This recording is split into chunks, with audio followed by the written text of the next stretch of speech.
Good evening, Cellar Chat viewers, patrons, those who enjoy delicious wines and watching people talk about them while you drink them or before you go drink them. It's Chris. I'm back here in the cellar at Second Glass to talk about this week's weekly wine flights. It's that back and forth. We're here again. We're talking wine. I'm excited about it. I'm always excited about it because I'm drinking wine. I get to share information and get excited about things. So if you've ever met me, you know those are two things that I'm a big fan of: sharing information and being excited about wine. So this week we are taking a trip to España, to Spain, and we're going to taste through a fun, really interesting, kind of different lineup. I know that sounds like something I've said before. I'll probably say it again. But we're going to start off with fan favorite style here, a little Petulante. This is a really cool wine. I tasted this last week. I thought it was super fun. Was it last week? Maybe 2 weeks ago. Anyways, really fun. I had never seen it before. Excited to get into that. We're going to roll into what I will call the darling of the Spanish wine world, Albariño. I don't know if anybody can get enough of this because it's delicious. And then ending on a high note, a little Garnacha from Granitos del Cadalso. Really fun project. Really amazing people behind that one. So again, another one I'm excited to share with everybody. So let's jump into it. So we're going to start out with this beautiful Petulante, which is a little play on words for Petulante. And what I really like about this wine, and I'm not usually a big fan of things that are like right on the nose and kind of straightforward, especially when they're super playful. But this one's kind of fun. So right on the front, I'll show you in a second, it says, organic grapes, vegan, cloudy, wine of Spain. And that is pretty much all the information you can really find on this wine. I did about as much research as I could. I could not find what the grape variety breakdown is. I'm going to guess that it is primarily Garnacha because of where we are. We're in Castilla. So it's a very specific region. It's super long. I don't think I've ever seen a region this long before. Vino de la Tierra de Castilla. So basically, it's a larger region, kind of surrounding Madrid, but more like on the eastern northern side. Again, we are talking Pétulant-Naturel. Let's see if I can capture this. So this is, the bottle says cloudy. I don't know if you guys can see how cloudy this is when I'm pouring it, but there is a lot of movement in that bottle, which is super fun, but also might turn people off, which makes this great for a flight. Ooh, that is super fresh. So back to what I was talking about. Great little project here. This is, the over-enveloping project is called Punctum. Don't ask me what that means. I don't know. I could look it up, but to be honest, that's not very exciting. We care about the wine. This is a project between Jesus Fernandez and his two sisters, Ruth and Christina. They have, I think, maybe 6 different labels under this, under the umbrella of the Punctum. They make some Albariño, they make some Garnacha, they make a couple of different sparkling wines, they make some still wines, all different labels, all pretty widely available, and most of them I'd seen before. The Petulante I had not seen. I think this is a relatively newer project for them, which is super fun. You don't see a lot of Petulante coming out of Spain. I know for anybody who is either tired of hearing me talk about Petulante or just not interested in Petulante, you're sort of like, I wish more places would not make it. However, it is a really fun category, and it's not meant to be anything more than that. And I think that one of the things that happens is that we see sparkling wine and we think it's supposed to be serious and prestigious and all of these things, but there's something to be said for a style of wine that's just meant to be what it is. Fun, easy, don't think about it, just enjoy it and have a good time. And that, let's be honest, that wine label says it all.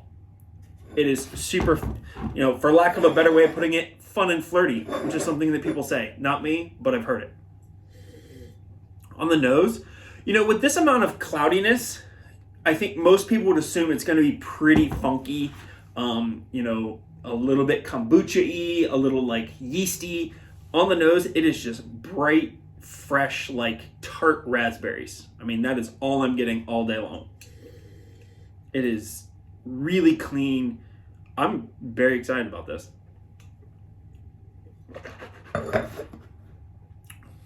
Oh yeah. Oh wow. Yeah, that's actually, I think that's even better than it was when I tasted it before deciding to bring this in. Again, for those who are not super familiar with Pet Nat, or this is the first time you're tuning in, Pet Nat is just naturally fermented sparkling wine. It only goes through one fermentation as opposed to Prosecco or Champagne method wines, which are totally fermented to dryness and then either put in tank or put in bottle. And then they go through a secondary fermentation, which creates the bubbles and also creates complexity in the wines.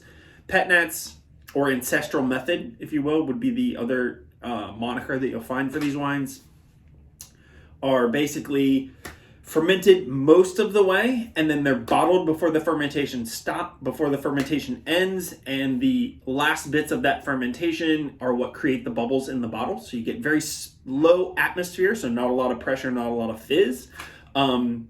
Naturally made, just really fun and interesting wines. They can be super funky, they can be really clean and crisp, they can be cloudy, they can be totally disgorged so that they don't have any cloudiness to them, but most Pet Nats that you'll see on the market are a little bit cloudy. Don't be weary, the wine's delicious, and if you have a good purveyor or a place that's serving them, like Second Glass, you're in good hands. They're not gonna pour you something that you're not gonna like, or at least without giving you like a heads up, like, hey, by the way, this one's a little cloudy, it can be a little funky. I just want you to know going into it. This is not that. It is totally delicious. It is a gorgeous color. I would put this in that orange realm. We did that Rosé flight last week. This kind of falls more in the category of the Arno Roberts. Rosé is a little bit more of this color, very, very pale color.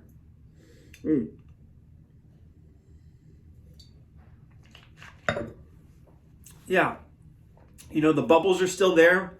It's very, very subtle. This is just a really lively, fresh, easy drinking Pet Nat. And even if you're not a fan of bubbles, I think you would like this wine. Because even as I'm sitting here, the bubbles have mostly dissipated. I mean, it's still there. It feels spritzy, almost sort of like, it's a bit like a mineral water that you've had open for a little while. There's still bubbles there, but it's not entirely bubbly like it was when you first started. I find that Pellegrino is like that often. Wow, that's great. I think people are going to love this. I can't wait for people to come in and try this. Please do try it. Please come in and have the whole flight. And shoot a message over to the YouTube page or on the Facebook, even on Instagram. Throw out a message. Tell us what you're thinking about these flights. Because as much fun as we have picking these and doing them, I think it would be really great to get a little more interaction. I'd love to hear what other people would like to see or to taste or hear us talk about, or hear, us as in me, hear me talk about, because at the end of the day, if it's not enjoyable for those coming in, then that's not very much fun. We want to showcase super fun wines that are different and maybe not something you would usually have, but having a little feedback would be excellent. So please throw out some ideas, some thoughts, questions. I would love to hear it. All right, anyways, that was the Punctum, their Petulante. Oh my gosh, Petulante. Wow, apparently I've had a little too much. No, I haven't. All right, let's move into a little Abadía di San Campio, their Albariño from Rías Baíxas, as if there was anywhere else for Albariño. So we are going from, let's pretend like Spain is essentially like a square. We're in the center of Spain here with the Pet Nat. We're going to move all the way out to the western shores, far north part, into Galicia, out to the coast to Rías Baíxas. Arguably, I would say Albariño has had the biggest success story in modern Spanish wine, I think, since Rioja became popular. I mean, yes, Ribera del Duero had a really big moment there in like the 90s, in the early 2000s, same with like Priorat, but I feel like Albariño has made like the big success because it is everywhere, and it's almost, scarily, it's kind of going down the, just dropped my headphones. it's going down the path of Pinot Grigio. In a good sense, it's becoming very popular. A lot of people know it. It's everywhere. People feel like they have to have it on their wine list or in their wine shops. The downfall is that you get a lot of Albariño that's not very exciting. So be careful when you're out there. This is not one of those unexciting bottlings. So this is actually from the parent company, again, Bodegas Terras Gauda, which is a fairly large company in the Rías Baíxas. And then they make this like kind of side label, Abadía di San Campio, from really high elevation Albariño vineyards in Rías Baíxas, which is a fairly flat area. If you're not familiar, I mean, we're talking coastal. It is not a mountainous region. A lot of sand, a fair amount of limestone, if I remember correctly. But this is some higher elevation fruit, and that's what kind of sets this apart from, you know, their other bottlings. On the nose, really classic, floral, maybe some more stone fruit characteristics. It's got a little herbaceousness. Again, we're coastal, we're thinking seafood, we're thinking citrus, and bright flavors. You need something that's going to go with that. You definitely got that saltiness going on.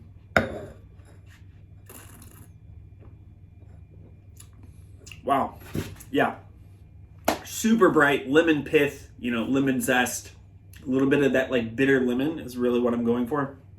And some saltiness. The winery was founded in the 90s.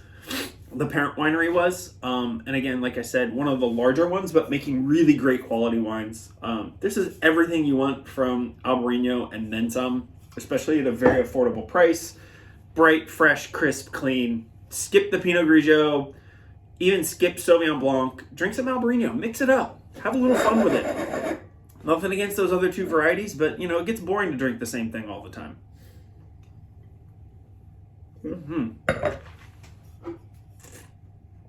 Yeah. Oh man, that's lovely. Really great texture. It's got you know, even though it's very bright and salty and clean, there's a like kind of softness to the texture, and I feel like that's probably a little bit of a combination of the higher elevation vineyards and maybe a little more clay in the soils, if I had to guess. If you really want to get super nerdy, but that's a great little wine. People are gonna love that. If you don't love that wine, then maybe crisp white wines are not for you. And that's okay. All right, moving on into the red. Really excited about this, as I always am. Again, this is Granito del Cadalso. This is a cool project. So Granito del Cadalso is a cooperative based in the Sierra de Gredos. So we're back down towards Madrid. We're on the kind of northern western side of Madrid. And this is Garnacha heaven. This is old bush vine goblet, like low to the ground, you know, Garnacha grown all over the place. And Granito del Cadalso, basically it's a cooperative, like I said. They source fruit from all kinds, a long list of different growers across the whole region, you know, all farming sustainably. They've really pushed for everybody to move to organics. But what you're really dealing with that makes this so interesting is really old vine Grenache. It's that gobelette terrain, so low to the ground because it's a fairly warm area. Lots of sand and rocks. It's basically the combination of like, it kind of looks like, in my opinion, like a desert version of the California coast, like super rocky, not mountainous, but super rocky and sand. That's pretty much it. And then you have interplaced vineyards all over the place. So just like Google a picture of Sierra de Gredos, like Garnacha vineyards, and it doesn't look like a vineyard. It's just a collection of vines in a like vast like outdoor space. They're not in rows. They're not planted in any shape or form. They're just literally just like sporadically growing all over the place. So on top of, you know, using sourcing this amazing fruit from all of these different farmers that are doing all the right things, you've got two of what I would argue to be the most prominent winemakers and faces of Spanish wine right now, which would be Daniel Landi and his partner Fernando Garcia, who are equal partners in Commando G, and then Daniel Landi is the Daniel Landi wines. These are the best Garnacha wines, Grenache wines being made, I think, in the world. You know, Chateauneuf de Pape is amazing. There's great wines there. But for pound value, what these guys are doing is second to none, truly. And this is sort of, they came on board at this project, I want to say like in the early 2010s, maybe a little bit before that. Took over the winemaking and sort of just started pushing the quality forward. And this is a great way for them to bring Sierra de Gredos to the public in a very affordable format. You know, the wines of Commando G and Daniel Landi have gotten quite a bit more expensive. Tons of acclaim, huge ratings if you're into that. I mean, if you look up anybody talking about Grenache, they're at the top of the list. And this is a wine that anybody can afford to drink. It gives you all the things you look for in Garnacha from Spain, and a little taste of like what it is to enjoy wines from these two amazing winemakers. You know, Grenache from this region, as opposed to, you know, even in Châteauneuf-du-Pape for the most part, in other areas where you get a lot of kind of fuller, richer, you know, really kind of jammy style wines, Grenache is a fairly thin-skinned grape. So it can make very elegant, nuanced wines, but it ripens pretty quickly and the alcohol levels can get pretty high. I mean, even this wine is 15% alcohol. It does not smell or look like it's gonna, I mean, it is translucent, absolutely gorgeous ruby color. The nose is, there's this really telltale, like, kind of citrus oil, like orange peel characteristic that I find in Grenache when done in this style. Very, you know, low extraction, lifted aromatics, really beautiful fruit, but not a like heavy dense wine. And every time I smell that, I know I'm in a good place.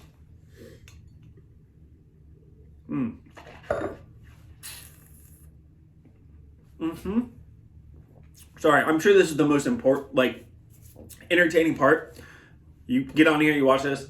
Oh yeah, here's Chris. He's gonna take a sip, and we're gonna listen to him just like swishing wine around and doing nothing for 25 seconds. But it is part of the process. So what can I say? That is excellent. And despite the fact that it's really light and aromatic on the nose, there's a lot of good structure here. This is grilled meats outside, grilled veggies. Like, have a taco party, have a low-key burger party, whatever you want. This does all the things in a great little package. It's been a minute since I tasted this, and it's excellent. It is in a great place. So let's do a quick wrap-up of our trip to España this week for Cellar Chats and the wine flights here at Second Glass. Again, we started out in Castilla with the Petulante from Punctum. They're really beautiful, you know, ancestral method, Pétulant-Naturel, Petnat, whatever you want to call it. Naturally sparkling wine. Rosé. Really beautiful. It is cloudy, but it is not funky. It's totally delicious. Hopped our way on over to Galicia, to Rías Baíxas. Drinking a little Albariño from Abadía de San Campio. Salty, clean, fresh, great texture, great mouthfeel. You know, all the things you want from Albariño. And then ending back down towards Madrid in Sierra de Gredos with 100% Garnacha from Granitos del Cadalso. What a lineup. Super fun. Love it. So get out here, have some flights, bring some friends, enjoy yourselves, and remember that life's amazing. And it's much better when you share great wine with great people. So I will see you all next week.